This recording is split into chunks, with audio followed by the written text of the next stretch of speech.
Season 2 of Written in Stone is supported by RAB, one of climbing's most historic and forward-thinking brands. For more than 40 years, they've been crafting rugged, high-performance clothing and equipment that give you absolute protection, comfort, and freedom in the mountains. They're dedicated climbers themselves, and they channel this expertise and passion into their designs.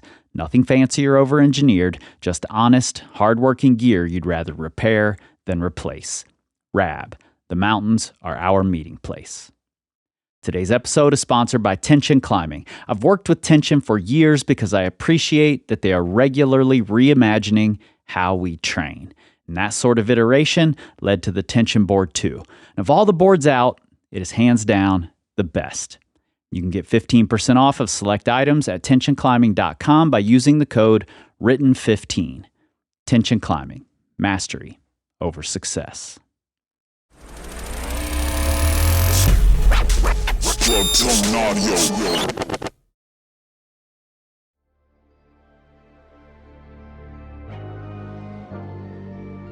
If you were to be driving up Llanberis Pass in North Wales, you'd be hard-pressed to ignore, high on the hill to your left, Dinas Cromlech. It stands above the pass like a huge brutalist fortress sculpted of the best rhyolite imaginable. You would undoubtedly notice that right in the center is an enormous, soaring dihedral. One of the most famous routes in all of the UK, the crack that runs up the center of this nearly perfect right angle is Cenotaph Corner, first led by Joe Brown back in 1952. And the two towering walls that join to create this corner are named, aptly, Left Wall and Right Wall. Both contain climbs, both are intimidating. In the early 1970s, Right Wall was considered by many to be one of the last great unclimbed routes in the UK. Many climbers had stated that it was impossible. But in 1974, one of the best in the country, Pete Livesey, made history and claimed the first ascent of Right Wall at E5. On belay that day was Jill Lawrence. To her, and to most climbers who'd pondered the possibility, the wall looked completely blank. She was a good climber, but still relatively new to the sport, so seconding something this difficult wasn't even a consideration. Pete rappelled off, cleaning his gear, and they packed up to find something easier. But before they moved on, Jill looked up again at the massive right wall. And even though she'd just watched Pete climb it, it still appeared blank. It still looked impossible. But that wouldn't last forever. I'm Chris Hampton. You're listening to Written in Stone, climbing's most important ascents. This is Season 2, the 1980s. 1, 2.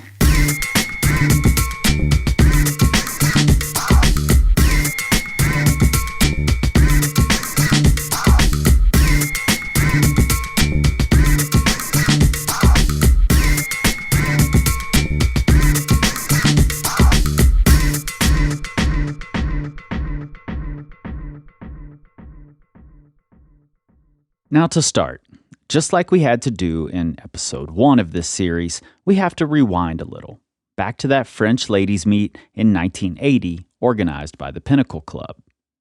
Around that time, Catherine Destivelle became the first woman to do the easier of the two sides of the giant open book, Left Wall. A little later, at the meet, young up-and-comer Gill Price also led the route, becoming the first British woman to do so. Over that week, both Jill Lawrence and Gill Price would raise their levels, and the level of British women in general, by climbing several E3s and E4s. Jill Lawrence couldn't help but look up at Right Wall. Still appeared blank, still looked impossible. But if you remember, at that ladies' meet, Jill had partnered for several days with Catherine Destivelle, and it was through watching Catherine tackle any route, despite its reputation, that she realized her own physical strength was enough if she could just harness the psychological powers. And then at the next International Ladies' Meet in 1982, she met and climbed with two Americans, Rosie Andrews and Catherine Freer.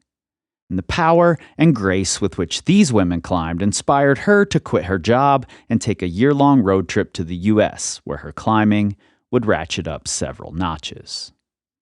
Then, in November of 1983, after hearing that Geraldine Taylor, an endurance machine and one of the leading UK climbers of the time, had managed, after a few attempts, to do an E4 called Resurrection on the left wall of the big corner, Gill returned to check the route out for herself. Stronger and more confident, she did Resurrection first try. Of this she wrote, "Yes, I'm competitive. Aren't all climbers?" That day, she looked over at right wall. Still blank. Still impossible. After spending the spring of 1984 climbing in France and continuing to raise both her strength and her confidence, Gill returned to Wales in May for the 1984 Ladies' Meet, organized by UK climbing legend Angela Soper. On May 29th, most of the women were at Dinas Cromlech. Gill secretly hoped that nobody would be interested in trying to do right wall. She knew that if women were climbing it, she had to try. But in reality, she was still intimidated by its reputation. It still looked impossible. But Christine Gambert and Catherine Destivelle were both gunning for it, and Rosie Andrews, who she'd been climbing with in France, was also eyeing the route. No woman had climbed E5 before, and with the star power present, many assumed that day would be the day. Gill and Rosie made it there first, and they stared up at the intimidating line stripped of its chalk from a recent rainstorm. And somehow, it looked even more impossible. But there was no backing down now. They flipped a coin to see who would get the first lead. Gill won the toss. Looking up again, she thought that maybe she could actually make out some climbable features. Nervously, she tied in, pulled on, and began climbing. "I'm with you, Gill. You're so safe." She writes, "It felt as though I was trembling from head to toe. Adrenaline was cruising around my body, getting dangerously near to fear level. The wall contained 3 cruxes, so the guide said, and number 1 was right above my nose. Come on, Gill. Stopping, I would hold on tight and stare at the last moves of the sequence, freezing there. My mind refused to let my body function. Climb down, try again, freeze. Mind over matter? So good. Flash. Did it. Yes, Gill. How? It's a blankness. Total concentration? Maybe. But I was above the first crux." At around 85 feet, 2/3 of the way up the route, Gill climbed onto a small ledge that she could stand on. Yes, she could get it all back here and prepare herself. An advantage. But a ledge like this also gives one time to imagine the worst case scenario. Time to conjure any and every reason not to continue. Time to bail. In fact, 10 years earlier, when Gill had belayed Pete on the first ascent of this very route, he reached this ledge and refused to continue the lead, unable to discern what lay ahead.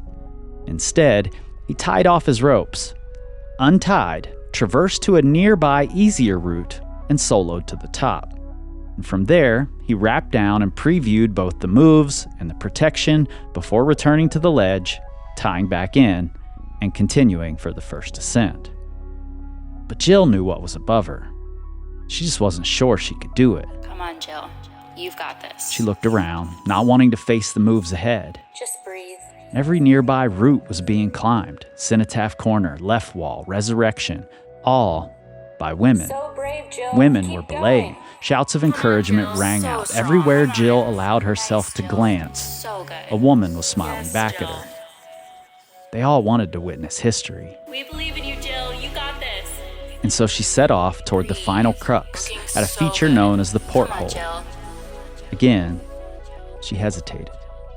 No, can't do it. I'm scared. What am I doing here? Breathe deeply, count to 10, Come on, Gill. calm, Yes. flash, done it.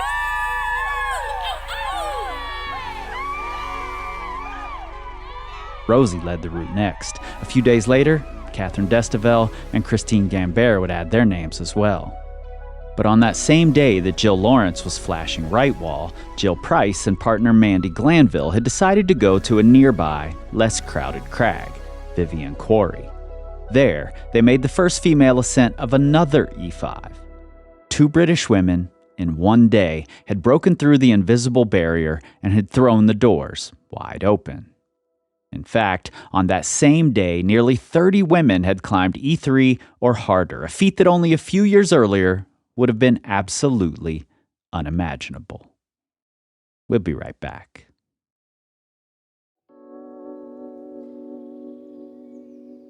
In 1981, in the attic of a small terraced house in Sheffield, the center of the climbing community in the UK, Rab Carrington made the first sleeping bag to bear his name.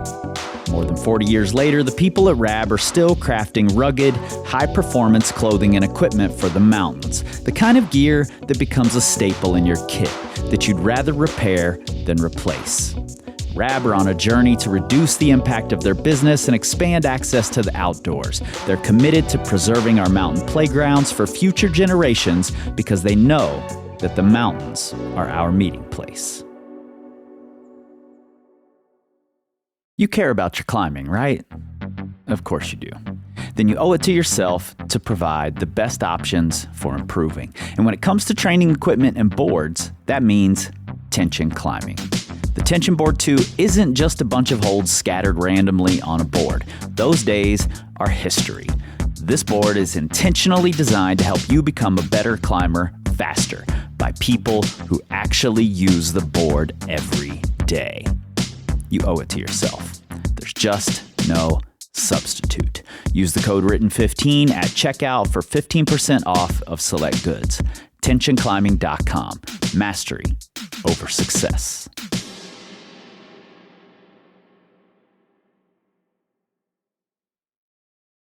When Barbara Devine did Supercrack in 1983, it was nearing the end of an era for both men and women.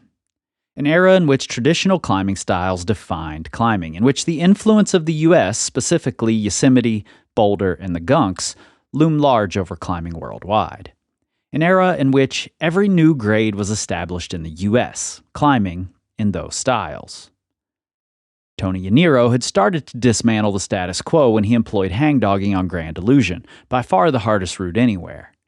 But the names at the top of the sport had all but ignored it.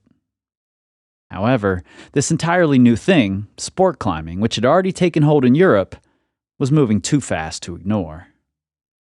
At the time, perhaps the most effective American at keeping the Europeans from claiming all of the top spots was Lynn Hill. In 1984, she would onsite the first ascent of an extremely poorly protected 12C called Yellow Wall, and would climb the first 13A ever done by a woman, Vandals.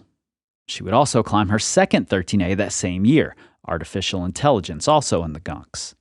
And as we've already explored in its own entire episode, to finish Vandals, Lynn employed a moment of hangdogging to check out a new hold in the roof.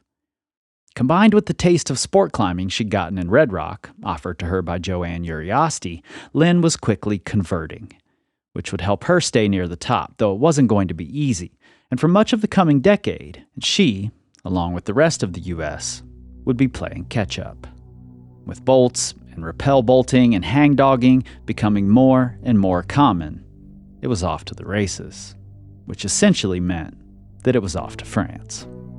In the spring of 1985 in the Verdon Gorge, one of the birthplaces of the bolting tactics that would allow sport climbing to thrive, Catherine Destivelle was starting up the famed route Pichinibule. French women had only recently breached the 7B grade, so to step onto a 12-pitch route with a 7B plus crux on the 11th pitch, which, incidentally, John Backer had called 7C, or 12D, seemed like a massive step. Catherine had been told that she could aid the crux easily if she needed to, but that was definitely not part of her plan. When Catherine climbed through the bulging crux without falling, it stunned the French climbing scene. Many assumed that Catherine was just far ahead of all other women, and they'd have plenty of time to digest that a woman had reached this level. But time they would not have.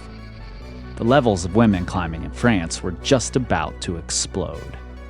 That summer, an 18-year-old woman from Lyon, destined to be a competition superstar, was making her presence known on the rock.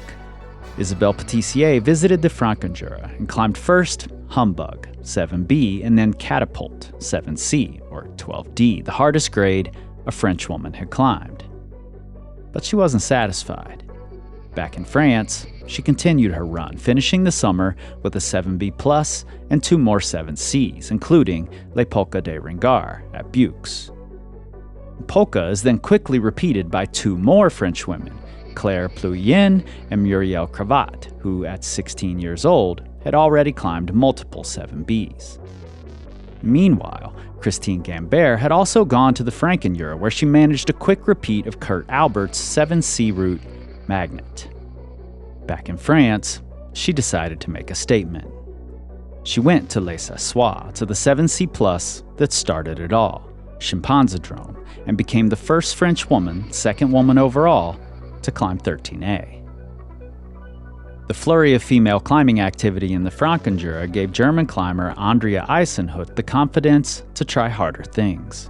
At a small sandstone area in Luxembourg called Berdor, she climbed the 7C route Apocalypse, becoming the first German woman to reach the level.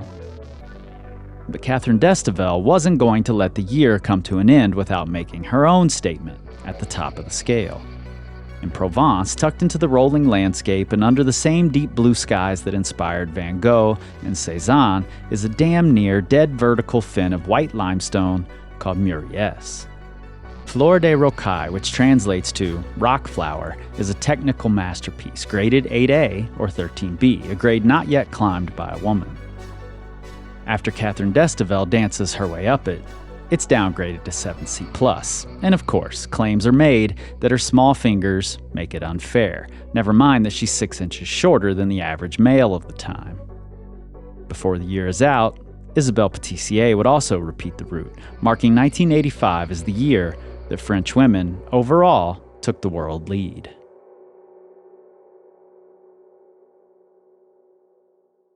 The following year, 1986, another woman from another nation would burst onto the scene.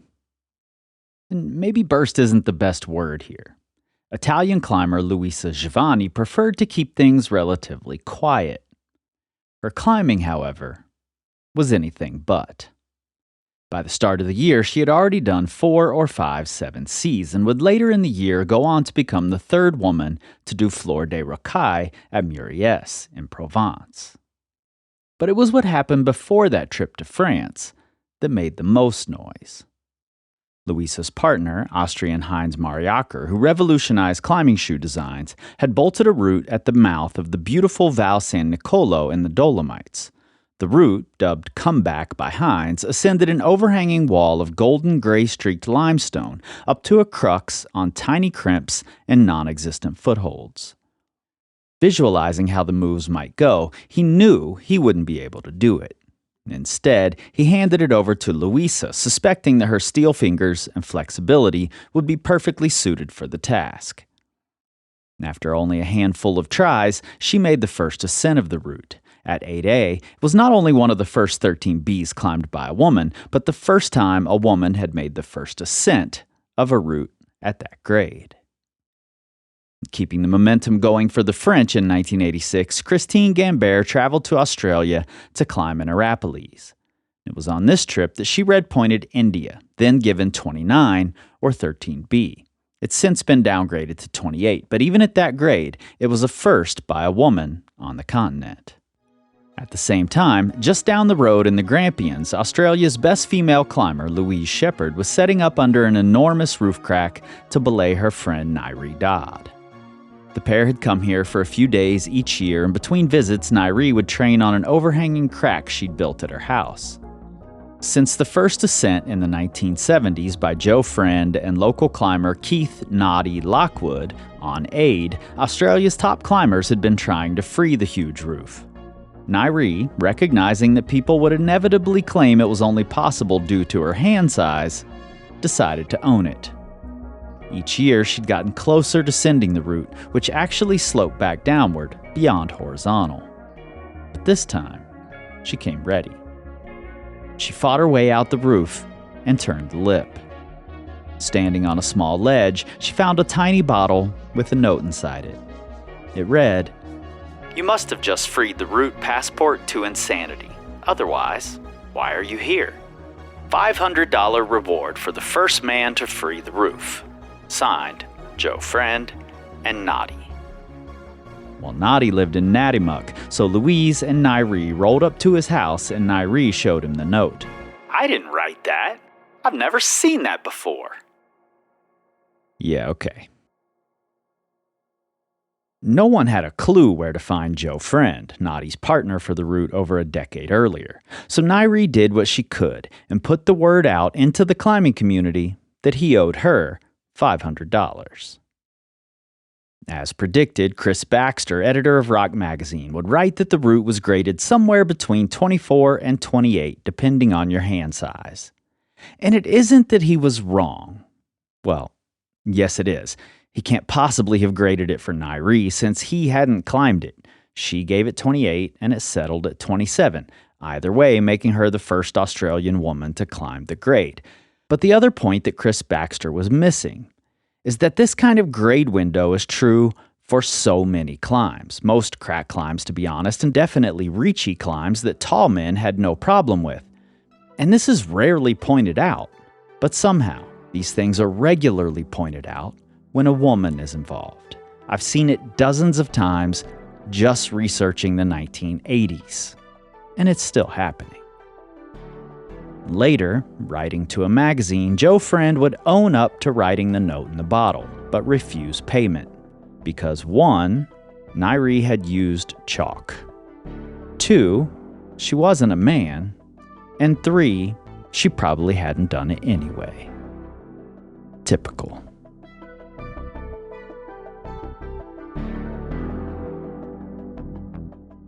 Joe Friend wasn't alone. It was hard for many men in the mid-1980s to accept that a woman, or many women, might be better climbers than the vast majority of men. They made excuses for their own failures, their egos, not allowing them to believe reality.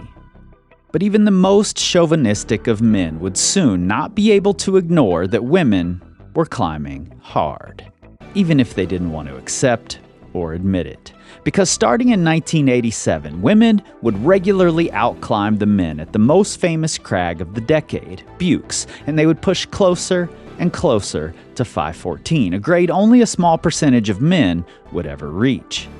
And off the rock, women would make their mark on climbing business and climbing culture. But that is next time. 1, 2.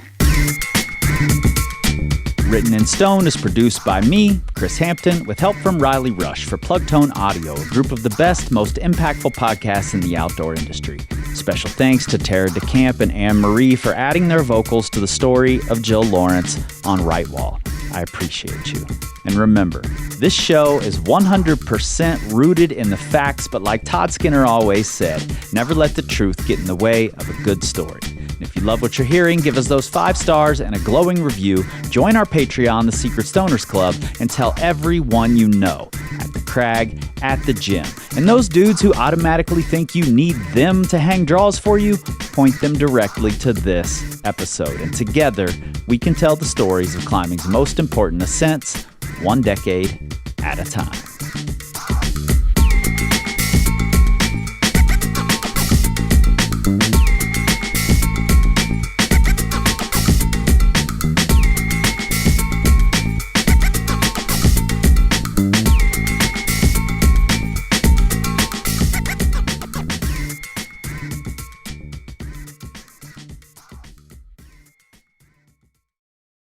Secret Stoners. First things first, shout out to Sean and Matthias Simmons, our newest rock stars. I appreciate the support so much, and the support has been growing, which is especially needed in these times. No good news on the magazine front. Amy Skinner had some meetings with people, and so far, we've not uncovered any of the climbing magazines, I don't know if I told you this before, but there were 2 full sets of Climbing, Rock and Ice, and Mountain, or nearly full sets, starting from issue 1 or 2, all the way up until the 2000s to into the 2010s. 1 set of those for each magazine being bound, professionally bound. They're almost all gone. I've got 1 set of Rock and Ice Lucy's, And that's really about it. A handful of mountain magazines. Not exciting. You know what I mean? So we're still hoping, we're still fingers crossed. Amy is on the warpath and trying to sort it out. See if we can figure out once and for all what happened, at least to the bound issues. I can't imagine someone throwing away bound sets. Like each year was a bound unit. I can't imagine someone throwing those away, but maybe they did. We'll see. Still fingers crossed. Also, another disheartening thing that is coming up for me is that I've got some great interviews, but I've reached out to several young climbers and not super young, not 17-year-olds, but young superstars, names who 100% you know their names, to see if they would want to come on and just talk about the inspiration of women in the 80s. And I'm very explicit in my messages saying, you don't need to know the history. You don't need to know who those women were per se. Let's just talk about the general inspiration. And every time I've gotten the same answer, which is, I don't really know anything about history and I'm not sure I've been inspired by it. Not verbatim, but something like that. And that's wild to me. Like, how do you think all these things got here? How do you think this whole sport that you're oftentimes employed by exists? So that's a little disheartening. But I guess that's what this podcast is for. We're trying to change that. Also, a big shout out to Tara and Anne-Marie for providing vocals in the Jill Lawrence right wall part. I did those myself initially.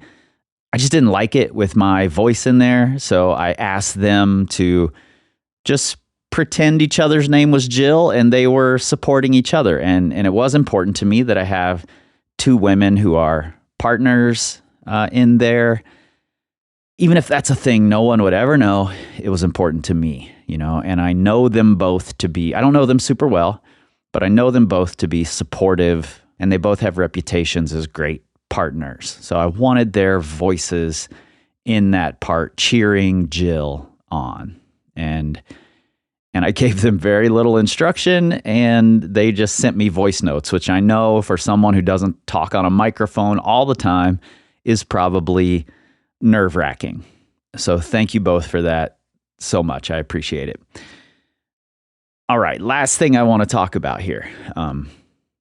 There are two stories in here that I did a lot of research on trying to discern the truth. But as we know, the truth is depends on who's telling it and who's receiving it, who perceived it in the moment that it was happening, because we all see things in different ways.